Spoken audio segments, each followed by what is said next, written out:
Backroom de Ken Pearson. L'histoire, c'est celle d'un homme dépressif qui trouve un jour un passage dans un mur qui le mène à un monde labyrinthique sans fin et dépeuplé. Tout est nouveau dans ce film, c'est un bonheur.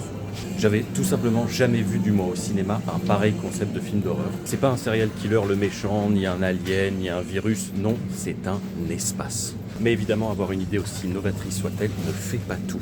Il faut aussi que son exécution tienne la route. Et mon Dieu que la route est bien tenue. De la musique à la direction artistique en passant par les cadrages, tout est fait pour créer une expérience immersive qui ressemble littéralement à un rêve. Il y a un mélange de Lynch, de Projet Blair Witch, de Shining, mais sans que ces films ne viennent jamais parasiter l'identité extraordinaire du film. Backroom est un film qui restera dans l'histoire du genre, je vous le dis. Je vous le dis, l'univers, l'esthétique, les partis pris narratifs radicaux, ça va rester. Ça va rester parce que c'est là aussi qu'on voit de quoi sont faits les grands films. Les grands films, c'est quand le fond et la forme ne font qu'un.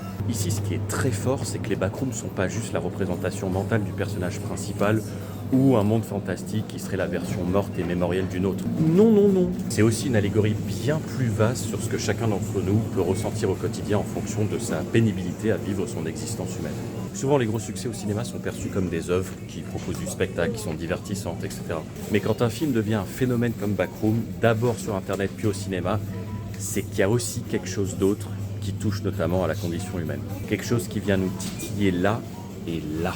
Donc voilà, merci Ken Pearson, merci A24 de continuer à me faire rêver et vivement la suite.